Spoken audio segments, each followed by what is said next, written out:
Relax in the coaching lounge and engage with compelling, motivational speakers. Be prepared to transform your inner world, to shape your outer world through empowering discussions. Tune into the Coaching Lounge now. You're tuned in to another episode of the Coaching Lounge with your host, Rebecca Gordon, lead life coach at satellitelifecoaching.com. Listen to interviews with creative thinkers, motivational speakers, models of success, and key people of influence. Tune in, relax, engage, and transform your life now.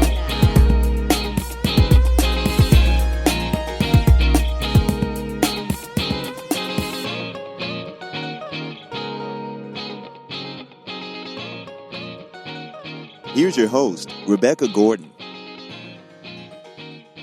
I'm Rebecca Gordon. I'm the host of the Coaching Lounge. And although I have taken some time out to rebalance myself, this particular week has been very busy for me in relation to interviews that I've done. I've actually had quite a few interviews this week, and this one is a very special interview, as all the others are, but this one is close to my heart. And it's close to my heart because it involves something that women of colour will be very familiar with, at some time in their life. And I won't say any more than that. What I will do immediately is introduce myself. I'm Rebecca Gordon, and I'm in the Coaching Lounge with Tahlia Gray. Tahlia Gray is no stranger to a cosmopolitan lifestyle. Born and raised in Sydney, Australia, and of Jamaican heritage, she moved to London with her family at the age of 15. Tahlia began her career in New York, working in talent development and recruitment, where she became passionate about helping women to achieve their potential in the workplace. In my interview with Tahlia, I'm actually going to discuss her fascinating journey and what led her to establish her business, which is called Sheer Chemistry. And I'm actually going to introduce Tahlia into the Coaching Lounge. Welcome, Tahlia. Hello, thanks for having me. Great, thank you. You're very welcome. I'm not sharing what your business is at the moment because I want you to tell us that, with this great story that you have. But I must share with the listener that it's been 18 months since we first met. Do you remember when you first met? Yes, I do. I remember. Yeah. And we actually both attended the 100 Black Men of London meetup in, I've forgotten which area of London it was in now. It was in Vauxhall or Pimlico? Yes, that's right. I think it was Vauxhall, yes. And just to declare that the 100 Black Men of London is a great organisation. It's a community-based charity led by black men focusing on mentoring, education, economic empowerment and health and wellness.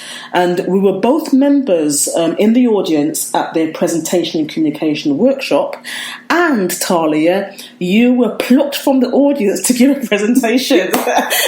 Impromptu, we need to add to that. yes, which I wasn't prepared for. However, it touched me. What you said in that presentation was just enough to get my juices flowing for me to speak to you afterwards, and then we've arranged to have this interview. So I'm so honoured that you're here to share your story with myself and the listeners in the Coaching Lounge. So let's just talk about your background. You were born in Australia. Yes. So often when I meet people, they're like, I've never met a black person who's Australian before. Yeah. And so at the time there wasn't many of us. So growing up in Australia, in Sydney, me and my brother were often the only black children in the school. There was a point when my mum's friends also attended our primary school. So we were one of four. Oh. I have a twin brother. Oh. So through childhood, it wasn't only me. It was always me and my twin brother, Nathan. It's not, there were not many black people. Okay. one of the things about Australia is it is very multicultural. Yes. So growing up, my close friends were from China, from Sri Lanka, from Denmark, and all over the world. And so one of the things that was instilled in me is kind of how to embrace differences and how to live in a truly multicultural society. My mum is...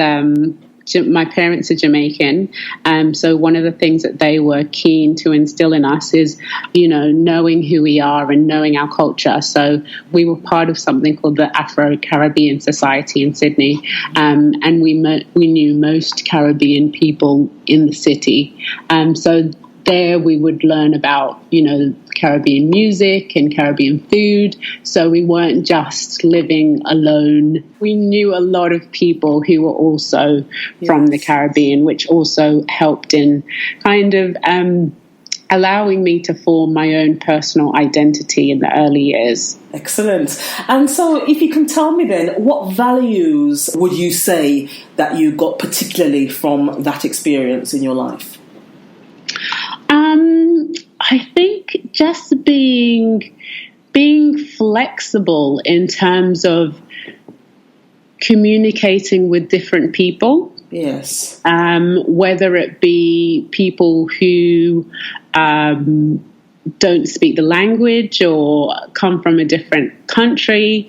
In my family, we actually had exchange students stay with us for about 10 years. And over the years, we had hundreds of young people stay with us. So having someone from a different culture in our home was something that's normal. So I learned to speak, bits of Chinese, bits of Japanese, Vietnamese. Normally they were from Southeast Asia, but we would also have people from South America. So our household was always one with our doors wide open, and we would have people staying with us for up to a year at a time. Wow. So if I can be so bold to ask, your parents went to Australia for work? Or? Yes, that's right. So my parents, my mum's a lawyer and my dad's an engineer. First of all, my dad got a job in Papua New Guinea. So a lot of people will now ask the question, where is Papua New Guinea? So Papua New Guinea is attached to Indonesia above Australia. Oh. So my older sister was born in Papua New Guinea and spent the first 3 years of her life there. And then they moved to Sydney for work also. And just loved it and stayed for 25 years. I must say, I'm in awe of your enriched young life. It sounds fabulous, doesn't it? Yeah, but I guess my parents were open-minded people, and I guess that's been passed down to us. Yeah. So in terms of traveling, accepting new opportunities, we're always yes. Right. So that really comes from my parents and what they did, because leaving London, my mum was, I think, about 6 months pregnant with my sister, yes. And people were like, where is Papua New Guinea? Isn't that a place where they... Yeah, probably, are you sure you want to go? Yeah, so, and she was heavily pregnant at the time. Yes, yeah. I mean, really, what you're telling me is that life is an adventure, and we actually have to be embracing it and be ready to embrace it and just be open, really, as you've said. That's right, yeah. Yeah. So you moved to London when you were 15. What prompted that move and what happened then? So I guess this really ties into the fact that my mum wanted to teach us about our culture. Growing up in Sydney, although we did have access to the Caribbean community, she realised that we needed more. We'd only met my granddad and my aunt from the family, and everyone else was a mystery. Okay. So she took us on a trip which she called Broadening Our Horizons, which was fantastic. I must say, I love your mom. You're not the only one. Yeah. So we were supposed to go on a year trip We went to Thailand first, and then we were going to London. So it was supposed to be for just a year. We were going to enroll in school, meet the family, have a different cultural experience, and come back. So me and my brother and sister were really excited. We said goodbye to our friends, see you in a year. But we never came back. So, oh, wow, we're still here. But yeah, so essentially, it was to broaden our horizons and to learn more about our culture and to meet the family. Okay. So, I guess it was really useful in terms of having that core foundation, because I'd never known what it was like to have cousins and aunts and uncles around. I'd never experienced that. It was just our family, as in my brother, sister, mum, dad, growing up in Sydney, and everyone else were just friends or family. Yes, I see. I see. Yeah. So to London, it was nice to actually see black people. Yes. And just to have access to so many cultural events and things like that, and to be closer to family. And you've also come up to my neck of the woods. You've come to Birmingham to study, I believe. Yeah. So I went to university in Birmingham, which was great. I guess that was a need to adventure a little bit. I'd spent, I think by that time, 4 years in London. I was like, I need to go somewhere else. So Birmingham seemed like a good idea. And a great city. It's fantastic. Like, I love Birmingham and I miss it. So it's a great place to go to university. Okay. So what we're doing here, Tahlia, is that we're building up a lovely picture, and already what you're saying to me, because I didn't know your background, I can really get, why you're doing and how you're able to do what you're doing right now. And we are going to get to that for the listener. So be patient, please. But you studied, was it business at Birmingham? Yeah, I studied international business at Birmingham. Yes. So I always wanted to start my own business. At the time, I didn't know what that was going to be, but I knew that I wanted to start my own business, and it was going to be big and it was going to be international. So I chose Birmingham on the basis of mandatory travel, right? Because I didn't want to go to a place where it was optional and I could weasel my way out in the third year. Yeah. Okay, you're a very smart woman, I must say. So you've touched on one of the things that I knew about you when we met, when you spoke and you gave that impromptu presentation, as to why I knew I really, really had to have you as my guest in the Coaching Lounge. And you've touched on business. So before we talk about your business, I would like you to talk me through your experience of what prompted you to set up the business, please, Tahlia. Yeah, okay. So it all started when I, shortly after I graduated, actually, and I got an amazing opportunity to work in New York.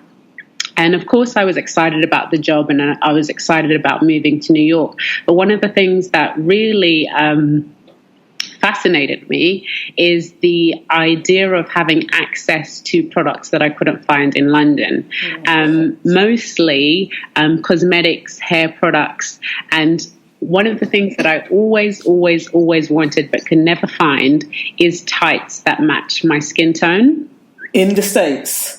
In London. Oh, in London, right, yes. Yeah. Yes. Yeah, so going to New York, I thought, yes, this is finally my opportunity to get all the makeup stuff that I always wanted, all the hair products that I always wanted, and all the tights that actually match my skin tone, because, there's loads of women of color in New York, and it's going to be easy to find. Mm-hmm. So I was working in a large corporate organization in New York, and there were black women working there. And I thought, okay, this is my opportunity to finally get my tights. So I went to one of the main department stores, walked boldly in, asked one of the shop assistants, can you show me where the tights that match my skin tone are, please? And she looked at me really puzzled and said, we don't have products like that for you. Like that? Really? Oh. Yeah. And so I was just like, oh, okay. And so I was taken aback, and it made me, and first of all, I was shocked because I was like, this is New York. And it's the 1990s or the early 2000s? No. This is 2011. 2011, just a few years ago. Yeah. Wow. Yeah, so this is 2011, Midtown New York. Big department store, so there's no reason why they shouldn't have it. And she's telling me that they don't have it, they've never had it. So it really forced me to question, is my beauty valid? Why hasn't anyone decided to cater for me and other women who look like me, whose beautiful brown skin tone needs to be acknowledged? So I went on a mission to find tights that match my skin tone in New York. And I looked up and down. I went to all the department stores. I went to boutique stores. I went everywhere and I collected tights. I tried tights on. And one of the things that they always made me feel is really self-conscious. I thought that people were looking at me. I thought I didn't feel confident in the workplace when I wore them. And I just thought, in 2011, at that time, this is not acceptable and someone needs to do something about it. So it was a series of events that led me to be really empowered to be that someone to do something about it, because I just thought women of all shades of brown need to be celebrated. Our beauty needs to be celebrated. And having a basic everyday product such as tights is important. And for me, it wasn't just about tights, but it's acknowledging a beauty that's often goes without celebration. And if we're being honest with ourselves, we are the majority of the population in terms of non-white people. Yes. So it took me about a year to actually decide that this was something that I was going to do and dedicate my time to. But I really wanted to build a brand that focused on validating and celebrating the beauty of women of all shades of brown, and with a mission to create a more diverse perception of beauty. So that's when I decided to start my own company, which is called Sheer Chemistry, which is focused on specializing in tights for women of all shades of brown. That is such a superb and very, very inspirational story. And again, you've got me tingling, Tahlia. Yeah. And I mean, certainly I can hear your passion, your determination, your strength. And now, fast forward 2017, you've actually got your launch coming up in June, on June the 7th. Yeah. So let me just ask you about the years in between from 2012 up to now. And I will let you know that we have many questions from listeners who've sent questions in to you. But let me just check one of the questions here. Yeah, so one of the questions I need to ask you was, you started out on this journey 2012 saying, actually, because of my experience in 2011, I've trawled all these shops. We need to have this provision for women of colour, for black women with black or brown skin, and I'm going to do this thing. So what challenges did you encounter in the early days along the way? Well, first of all, it was so I think coming to the decision wasn't too hard, and then I started with making a name. I wanted to have something that I could hold on to, and creating a name and a logo was something that I thought would help me. Yes. So that's when I came up with the name Sheer Chemistry.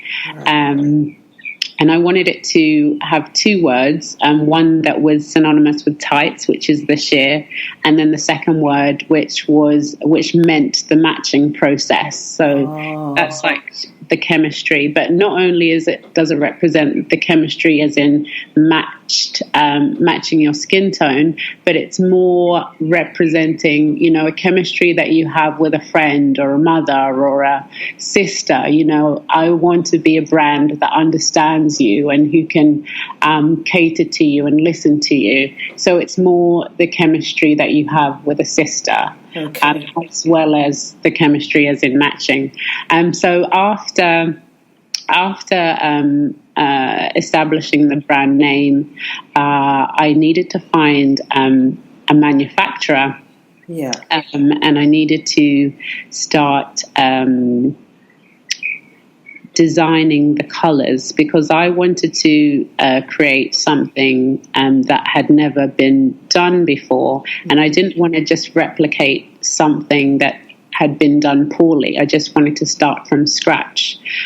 So I started going to makeup counters and talking to people. I hung out with MAC. I hung out with Bobbi Brown, NARS, Fashion Fair.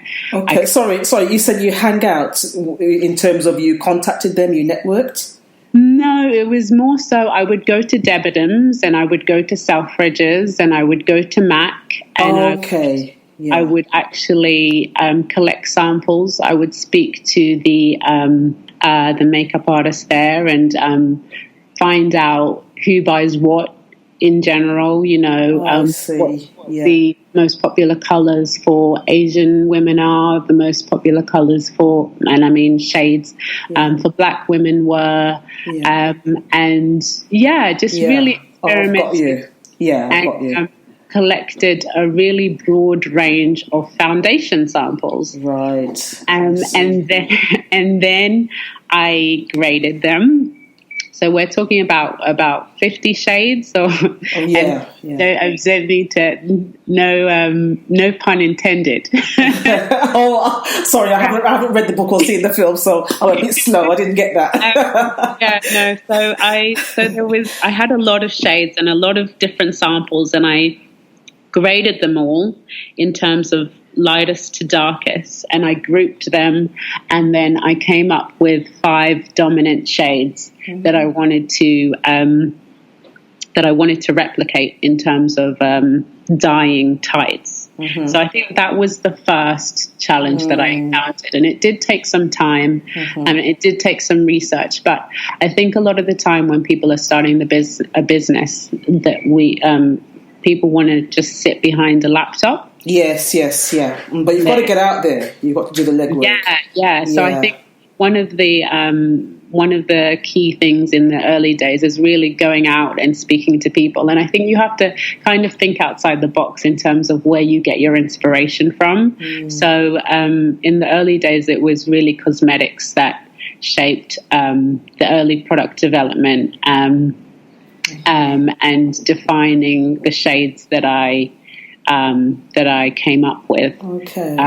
So after that, I had to find a manufacturer who was able to replicate those shades. So again, this is a time when I did sit behind a laptop, and I made a list of all the manufacturers that did hosiery in the UK. And I made a list of their contacts and everything. And then I got to a point where I'm like, I can't call anybody, because how can I trust them? And I don't know any of these people. And how do I know that they're not just going to take my idea? Yeah, because they're already set up to manufacture, aren't they? Exactly. Yeah. So that was a real fear that I had. And to be honest, I didn't call anyone on that list.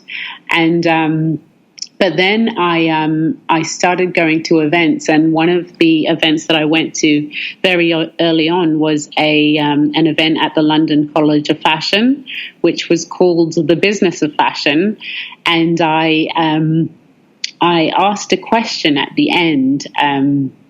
There was this woman who was on the panel who spoke a lot about the difficulty of finding a manufacturer, and the problems that she had with hers in her journey. And so naturally I asked her, I'm in a position where I've got this list, I don't know who to trust. How do I find someone who can help? Mm-hmm. And I guess fate would have it that she knew someone in the hosiery business and said that I should speak to her afterwards, as well as giving her advice about, the legal some legal tips that she had, like non-disclosure agreements and stuff like that. But she knew someone in the hosiery business, and it happened to be at the time, her friend had an online distribution company, the biggest in the UK for hosiery, who I was able to meet, and she introduced me directly to a manufacturer. Mm-hmm. So I guess it just again indicates that it's so important to get out there and to meet people. Yes. If I was in front of a computer, I wouldn't have had access to this woman who has a shirt company in Mayfair, who has a friend who owns this online hosiery company. Okay, that is, wow. That is fantastic. So things just lined up really, just like dominoes. So it was, for me, it sounds really easy, although it wasn't. But so I was introduced directly to this woman who introduced me directly to a manufacturer who did all of my product development. Okay. At some point I had to move on to someone else, but the product development part, as in refining the shade, took ages. I thought when I started, I can have my products on the shelf in about 6 months. But the back and forth from the manufacturer in terms of getting the shades exactly how I wanted took 18 months. Wow. And then with that length time, you are confident, that they're exactly how you want them to be.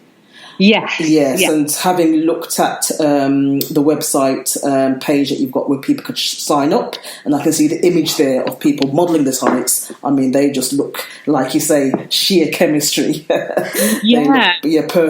Yes. So, can I just say, you've actually answered a couple of questions from one of the listeners, who is Miss LP, about the manufacturing process and what you did, that helped you along the way. There is one question she wants to ask, if I can just ask that now, on this particular subject, based on what you've just been telling me, really. What is your advice for people who want to develop an idea into something bigger? Well, I would say, first of all, start going to events and start talking to people about your idea. Yes. I think a lot of the time, and speaking from my own experience, we're often scared to share your idea. Yeah. We can be very protective, can't we? Yeah, and understandably so. I was exactly the same. But I think in order for people to help you, they need to help you develop your idea and give you feedback on your idea and say, have you thought of this? Or maybe you should speak to this person, or maybe you should go to that event because I think it would be really useful for you. In order for people to get to that point, they need to know what you're doing. Yes. So I think going to events is really, really important, and especially because you meet people who are at the same stage, maybe a little bit further on, maybe like way ahead of you, but you can support each other and get feedback from each other, as well as just be motivated, knowing that people are in the boat with you. Absolutely. So I think when you're at home and maybe none of your friends are starting businesses, it can be very lonely and you can feel very isolated. So I think putting yourself in situations where you're with like-minded people who can push you along is really, really important. Great. Okay. Thank you so much for answering that question from Miss LP. And before we go to the first announcement break, I'm going to ask this question. And this question is from Miss BH. And she is asking you, Tahlia, as an entrepreneur, have you always been a risk taker? Great question, isn't it? Yeah, I really like this question. And I think the answer is yes.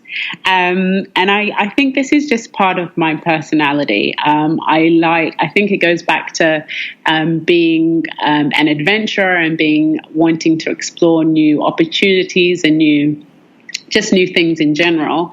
I think you need to take risks. And I think especially when it's your idea as well, you need to be so sure and so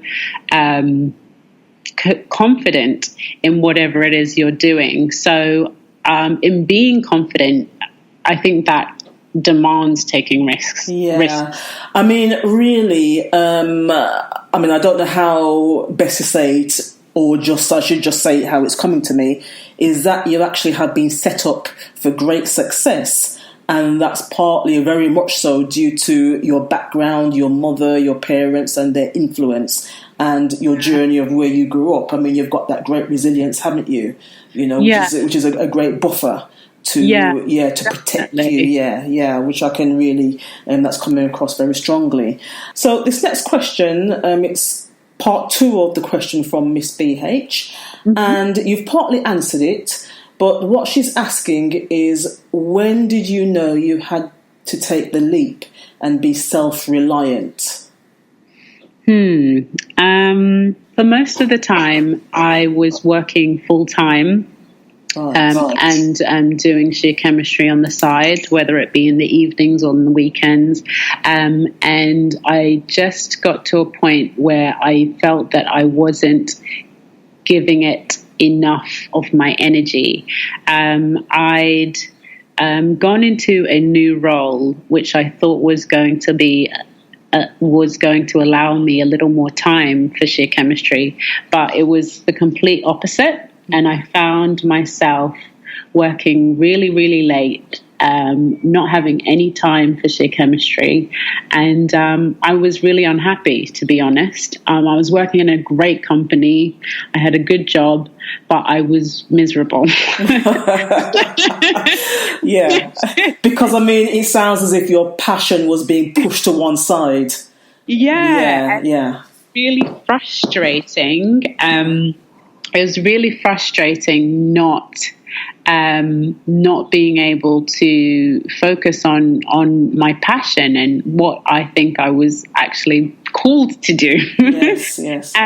So it was I can't remember the year, but it was when The Apprentice was on with Bianca Miller, actually. Oh, yes, yeah. And I wasn't watching that series, although I do love The Apprentice, I must say. Yes, likewise. Yeah. I was out one day, my phone was dead. I was at a Christmas party, actually, my work Christmas party.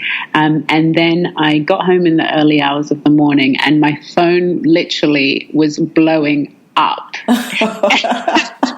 Okay. Texting me saying, "Oh my gosh, this girl on The Apprentice, she stole your idea and all this stuff." And I was like, what is going on?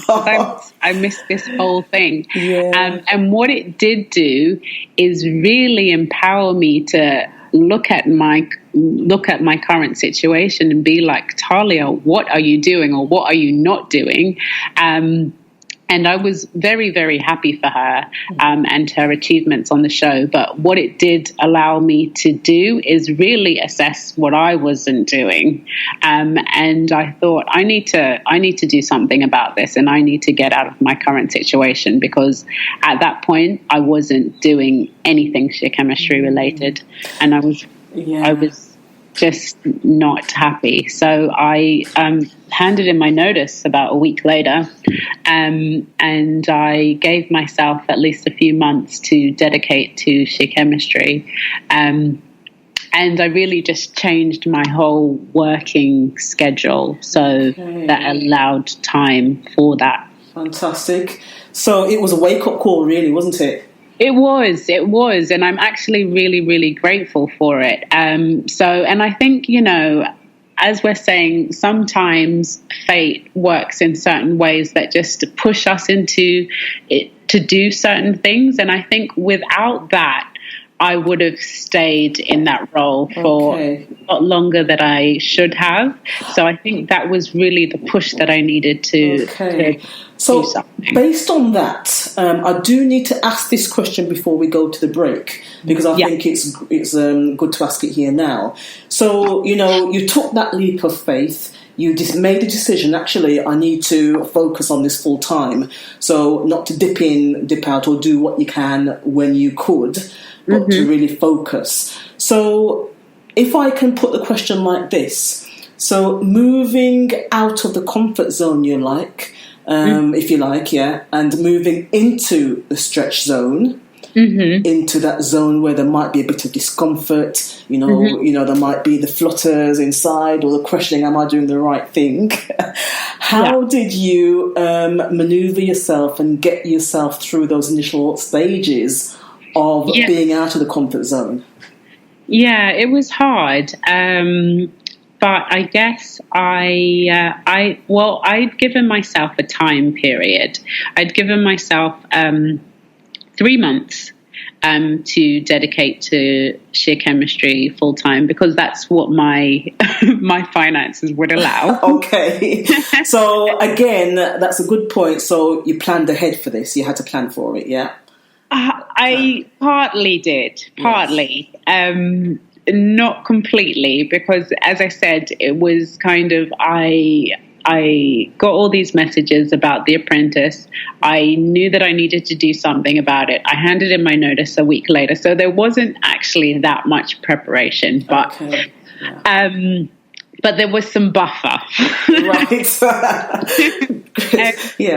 I'd given myself 3 months, and after that I had to start temping, because I needed to find a way where I could kind of straddle the gap where I could do sheer chemistry and I could still cover my expenses.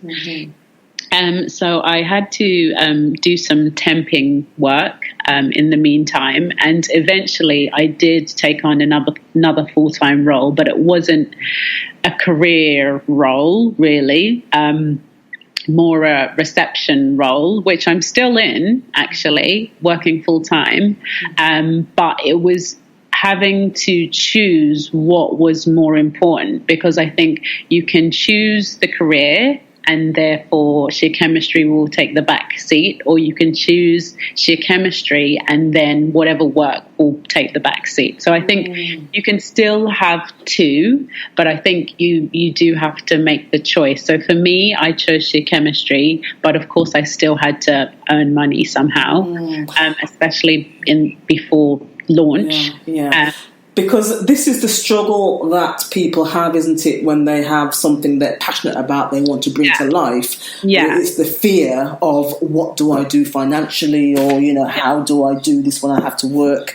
So there are some choices that have to be made and some decisions that have to be made, but it is about being wise about it, as you've demonstrated here, and you can still do what you need to do for your passion. Yeah, definitely. And I think a lot of the time, the decision to leave your career role or your job is often seen as a really big thing. But one of the things that I do tell people who are maybe thinking about doing the same thing or starting a business and wondering how they can do both is, if you do leave your job, you can always come back. You can always get another job. And I think that's one of the things that people don't really think about. So, you leave a job and you start a business, and maybe it doesn't work out. Maybe it does work out, but you just need to earn more money again for a period. You can always get another job. Very true, because along the way of starting a business, you actually accelerate yourself in the development of a wide range of skills. Yeah. And especially, as long as you maintain good relationships with the people that you work with, it shouldn't be a problem. But yeah, so I think for me, it just meant that I had to not focus on a corporate career for the time being.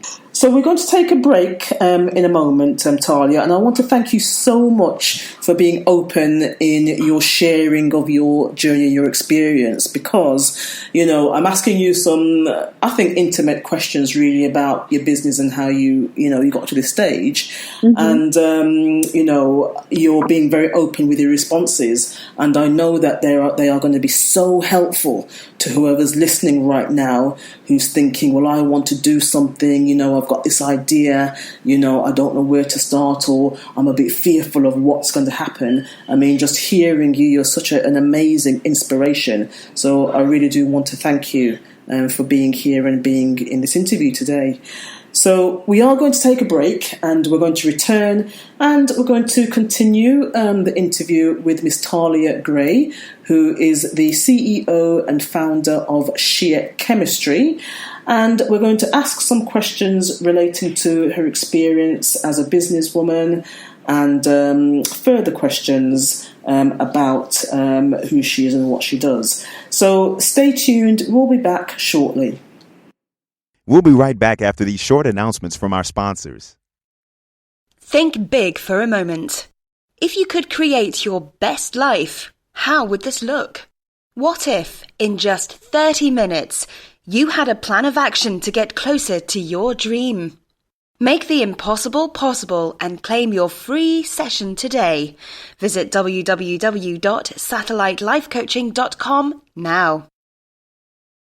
If you're like me, you'll want to introduce your child to educational resources with images that represent their African worldview, nurtures their confidence, and advances their learning. What you want is a service that provides resources and worksheets to embrace your child's culture and empower their identity. If you are a parent or guardian who wants to homeschool or supplement the school experience, subscribe to Hika Online's low-cost, easy-to-access content that will keep your child entertained and wanting more.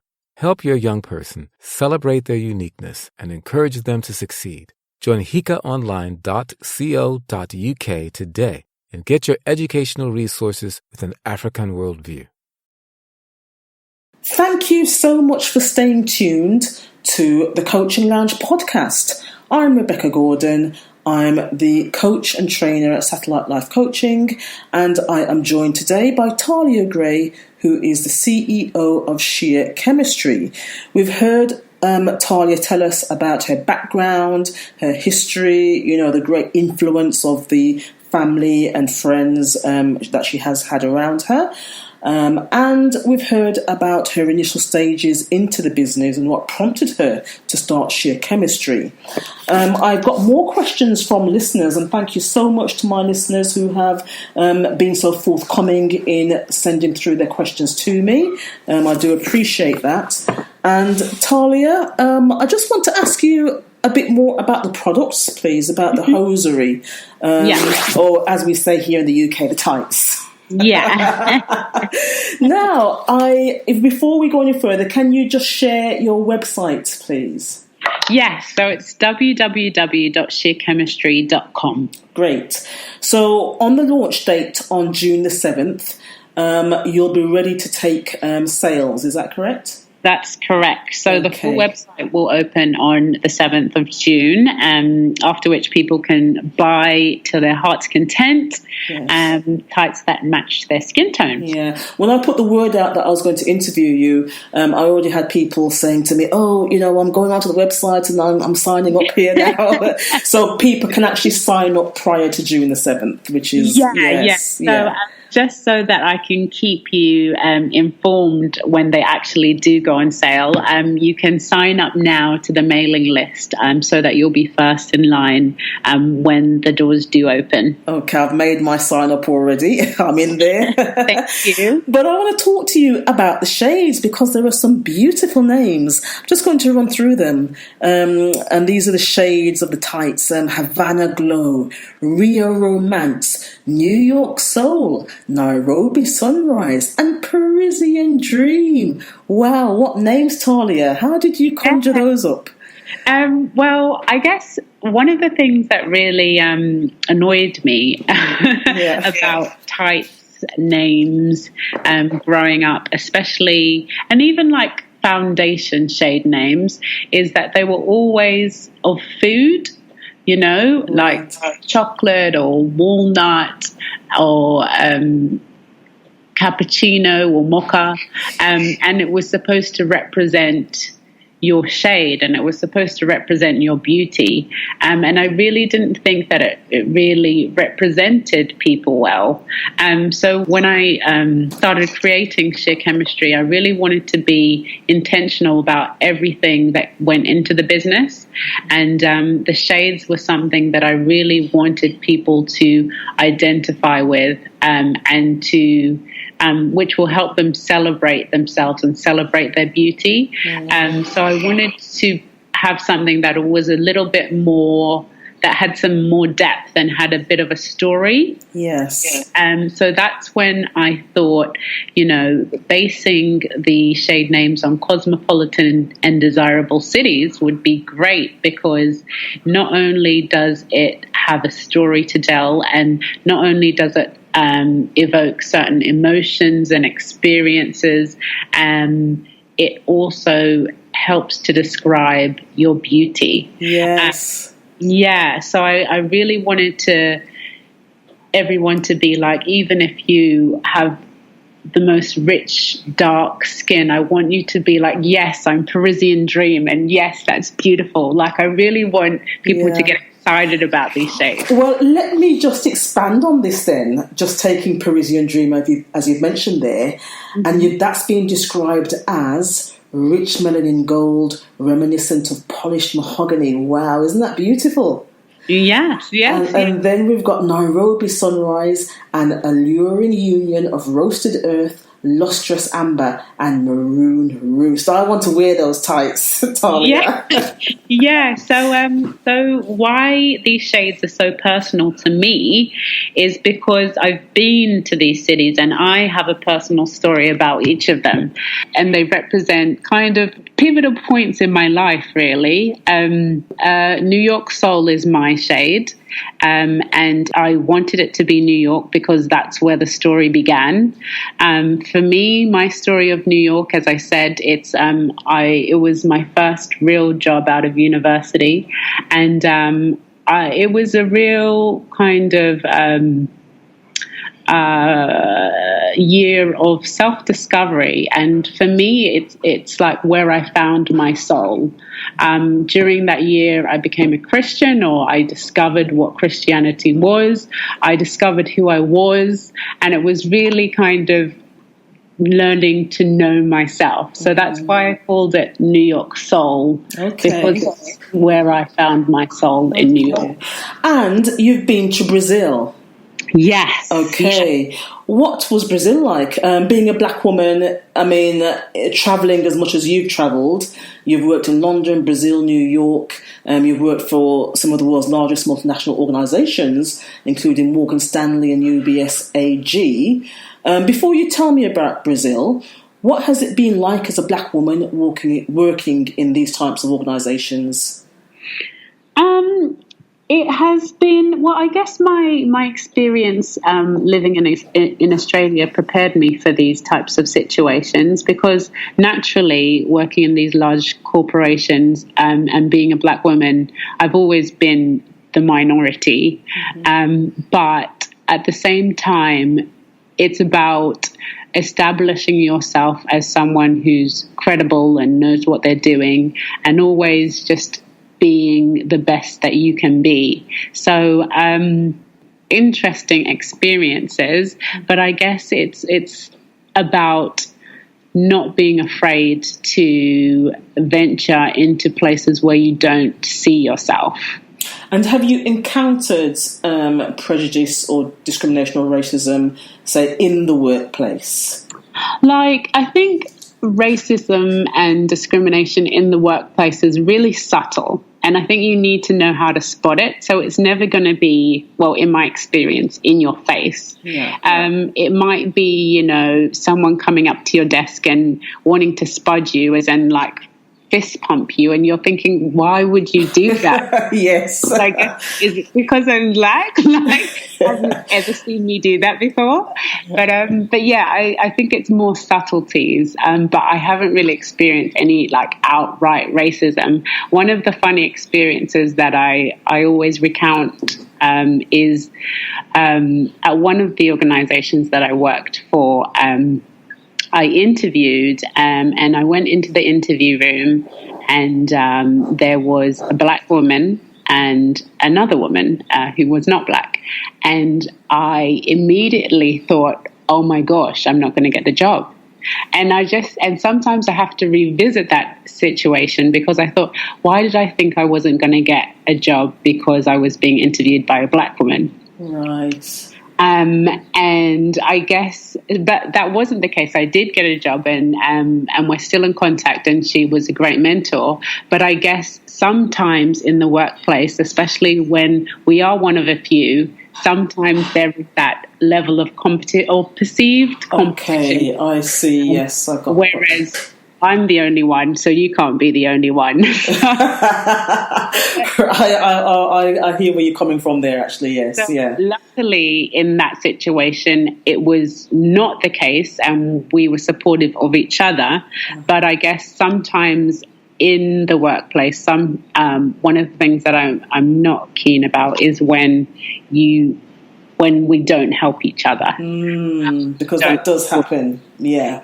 It does happen. Yes. So I don't know. So one of the surprising things in the workplace is how other black people treat you when you are one of few. So I think that's something that I always like to help other black people in the workplace and support them in any way that I can. But yeah, I think that's something that in general we need to do better at. Very true and very correct. I would just agree with everything you've said there. And Brazil then, a beautiful place. How long were you there for, and what was the nature of that visit? So as I mentioned, I studied international business at Birmingham, which required compulsory travel, and I chose. That's great, isn't it? Compulsory travel. So a compulsory year abroad. Wow. So I chose from the beginning, I wanted to go to South America. And I ended up going to Brazil doing a 9-month internship in an English language school, actually.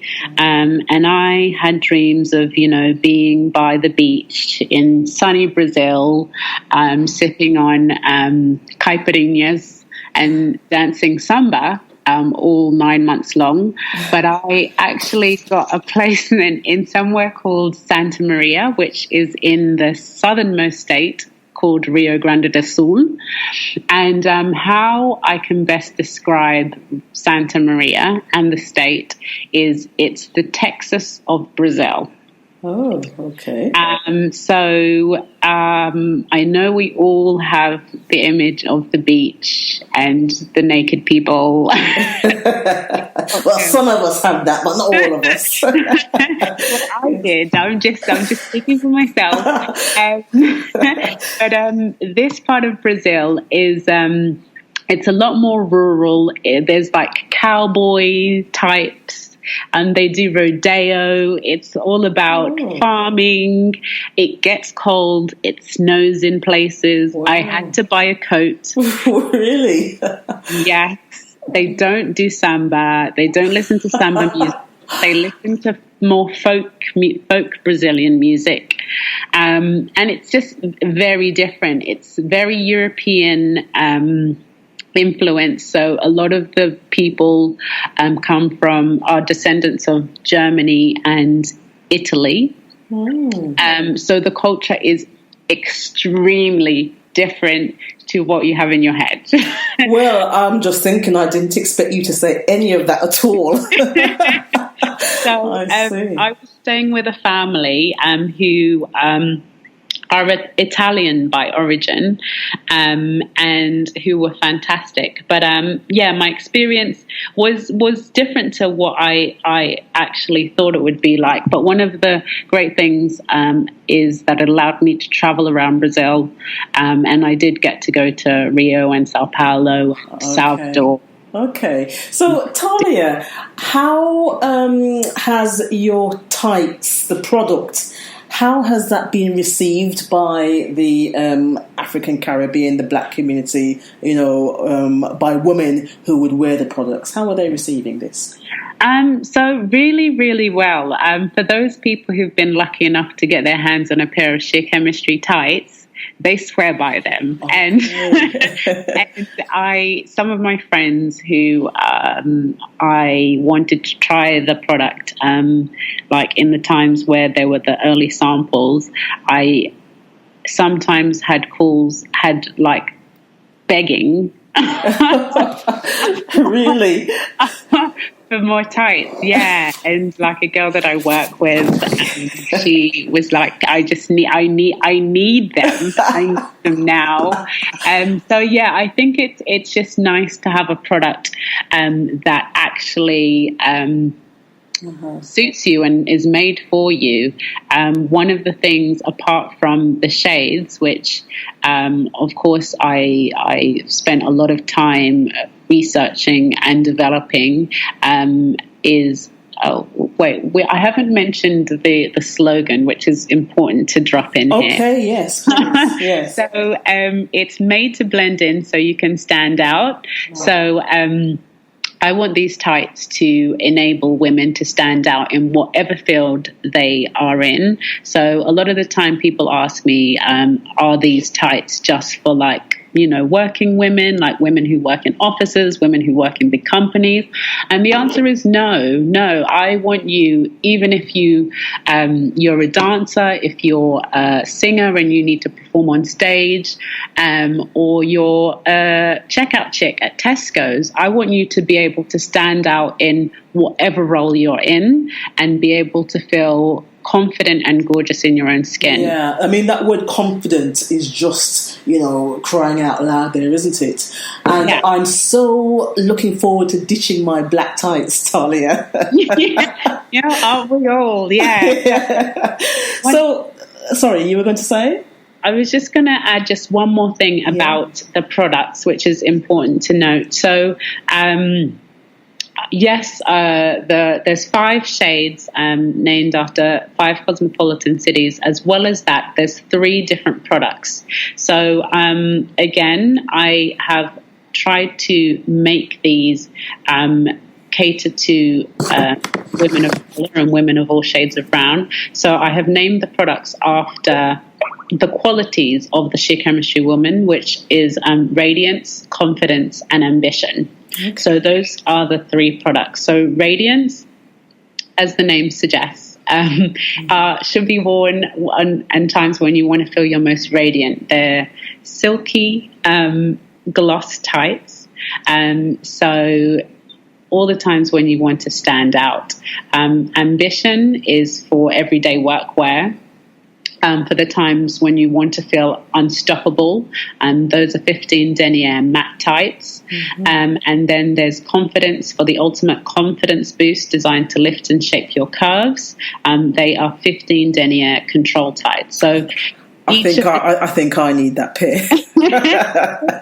Each of the tights are designed to suit your lifestyle. So even if you feel, that you need a confidence boost one day, you want to feel radiant, another day you want to be ambitious, another day there's the tights to suit your lifestyle, whatever that looks like on that moment. Well, that sounds lovely because you've given so much intense thought to this. And it's like, when you find a pair of tights that match your shade, you just stick to that one. But what you have provided are different elements of the shade, depending on the lifestyle that the person wants to live at the time. So that is, superb. It's phenomenal, actually. So that's brilliant, Tahlia.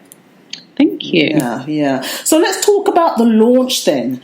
Is that open? No, sorry, I need to ask you about the product because we've mentioned your website, and I need to know if if these products are going to be in any retail outlets. Primarily we will be selling from the website, which is sheerchemistry.com. But for launch, we have an amazing collaboration with W London, which is a hotel, an iconic hotel in London's Leicester Square, who will be selling the type for 1 month post-launch. I see. And is that where the launch is going to be? Yes, that's right. W Hotel have been amazing in supporting us. They also support a number of other emerging brands. They are a cosmopolitan hotel which are based in all of our 5 cities. Well, their parent company, Starwood, are. They're the same group as like Four Seasons, Sheraton, Marriott. It's under that umbrella, but so they will be selling the tights. Okay, so I'm just looking at the 7th of June is a Wednesday, so for the whole month, so if someone wanted to visit at the weekend, they could still pick up their pairs. That's right, yeah. So, and they have really late opening hours. They're open to 10 during the week. So anyone who is in central London can pop down and buy a pair as of 7th of June. Okay. Are they in Birmingham by any chance? Unfortunately, not yet. Well, I'm heading down to London in June. That's okay. That's fine. And can anyone come to the launch? It will be invitation only. However, we will be giving people who sign up to the mailing list an opportunity to get a ticket. So yes, it will be a ticketed event only, but hopefully some of the listeners will be able to attend if they sign up. Right. So why will people buy your product and not something else? Yes, very good question. There's a few other competitor brands in existence at the moment, and I think it's great for women of colour, for women of all shades of brown to have choice. Yes. And so I think all of the other brands should be celebrated. One of the things that I am passionate about and why I think Sheer Chemistry stands out is because I have laboured on the matching process and the shades. Not only that, but our tights are quality products made in Italy, so they will last. But as well as that, I think it's all about how they make you feel and the message that we're trying to get across. So our mission is to create a more diverse perception of beauty and empower women to feel confident and gorgeous in their own skin. We solely cater to shades of brown, so I'm not about to do all shades and create products for all women, because acknowledging that women of all shades of brown are the ones that haven't been catered to and haven't had access to products such as tights for a very long time. I'm solely dedicated to that population, and therefore in terms of sizing, shades, products, I've made sure that I catered to women of all shades of brown. So at the moment, the size range goes up to extra large, which fits a UK size 20. And things like our confidence products, which is the control tights, is something that is not offered by anyone in the world. Really? Yeah, so there's no control tight that specifically caters to women of colour available anywhere. Now, I mean, we're going over the interview time. I mean, are you okay for another 5-10 minutes or so? That's fine. Yeah. Because as you're talking about the catering for us, and I will say us, I know that my body shape is quite curvy, she says with a smile. And, you know, we've got, people who are injecting their bums and doing all these things to get, bottoms like what we have. Yeah. And I'm so fed up of buying tights, and they just seem to be hinging up, they never can fit, you've got the length and so forth, but when it comes to that bit of your bottom shape, it just doesn't fit right. And it's a real nightmare, isn't it?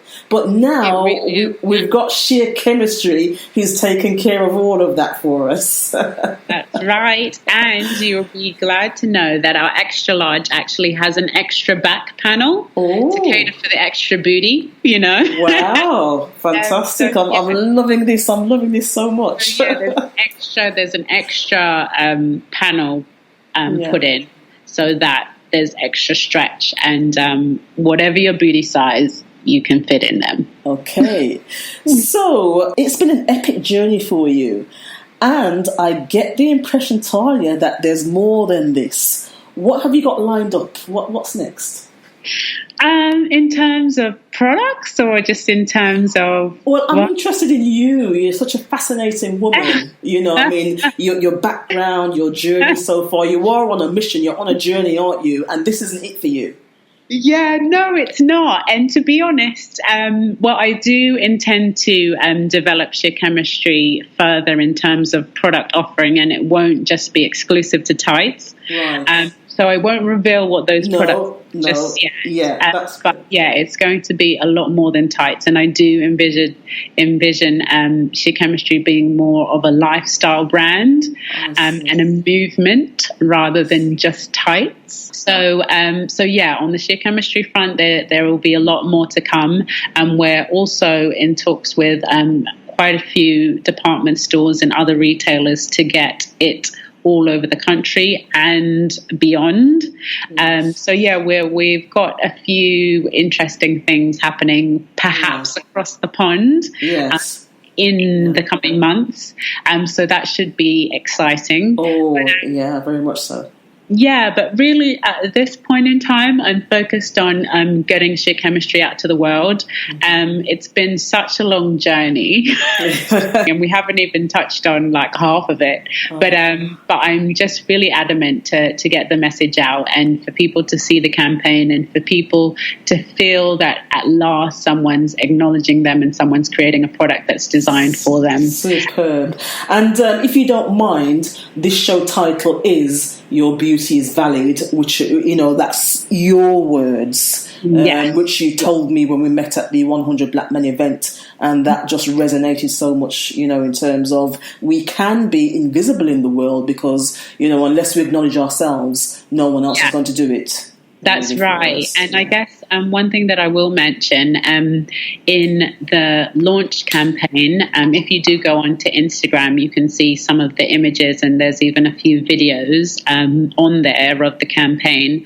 One thing that I've been really adamant to do in the process of developing Sheer Chemistry and helping change the perception of what is perceived as beauty is to have, to portray women of colour as being successful women who are confident, who are radiant, who are ambitious, living normal lives, who dress well, who eat nice. Places. And I think it's really important for brands, not just myself, but brands in general, to show diversity and the normality of it. So I think in the Sheer Chemistry campaign, it's girls that, you see all the time that you're friends with. And I really want to portray that as being normal. Black women, Asian women who are friends together. Yes. And portray that in an advertising campaign. And I think it's powerful in changing perceptions and changing what people view as being beautiful, because we are beautiful.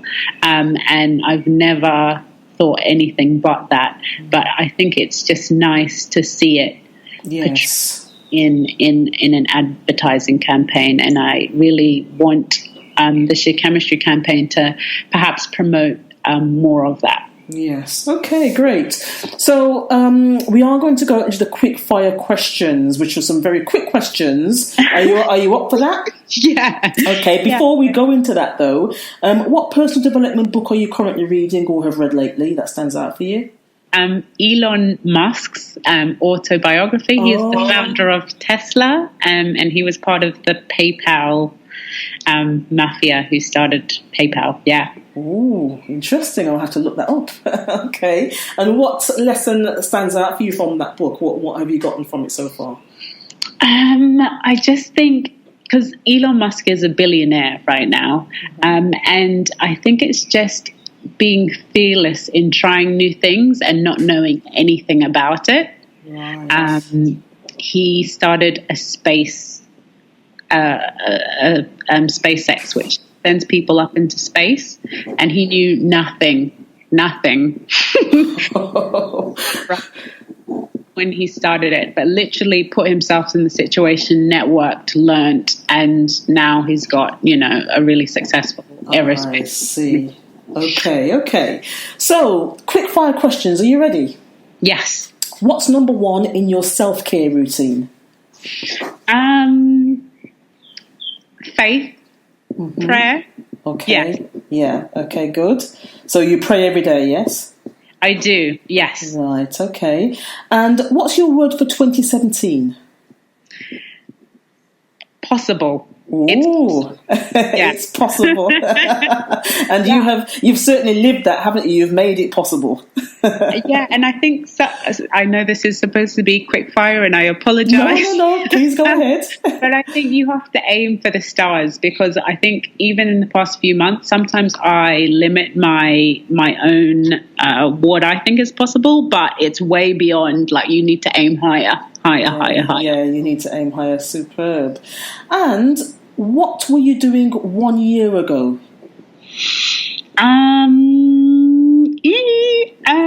I was still working on Sheer Chemistry, but I was just not as close to launching. Okay. And what do you see yourself doing 1 year from now? Hopefully I'll be traveling a lot, and hopefully a lot of people will know the Sheer Chemistry name. Great. So I take it that in terms of launching in London, but like you say, you're international. So your mission is to take it to that international level. Yes. Quite quickly. Yes. But so watch this space. Good. And I mean, I don't need to ask the question really, because I can very well imagine, but I'm going to ask it anyway. Who has been a strong influence in your life? Of course, my mum. Yes, that's what I thought you'd say. She's very inspiration. She's such a strong, hardworking woman, who has always told us that nothing is impossible.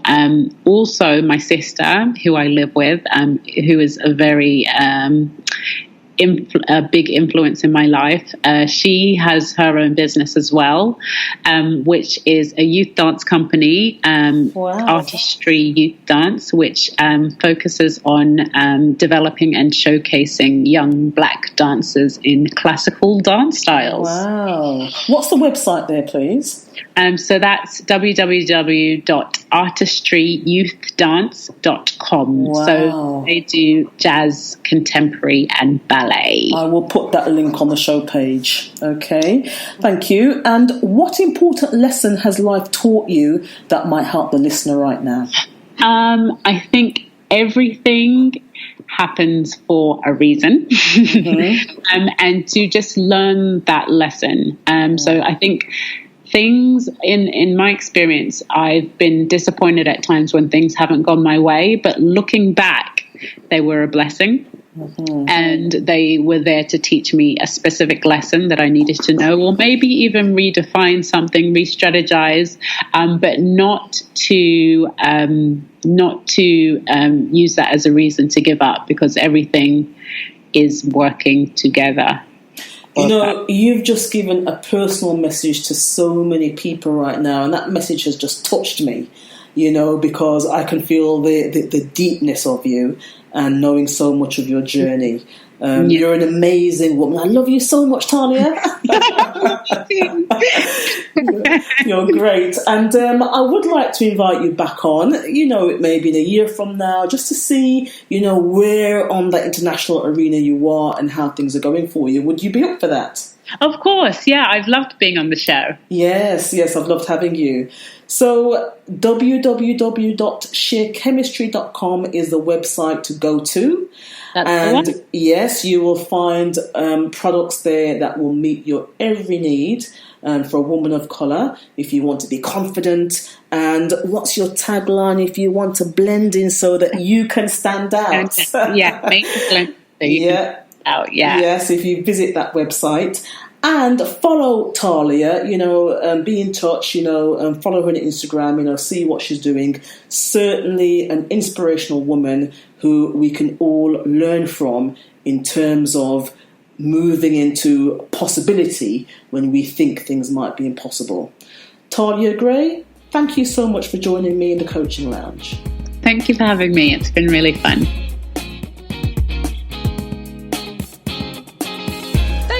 Tuning into the Coaching Lounge. Join us next time for more insightful interviews with inspiring guests.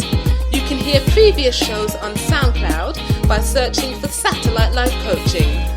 We're always interested to hear your feedback and topic suggestions, so don't hesitate to email us on info@satellitelifecoaching.com.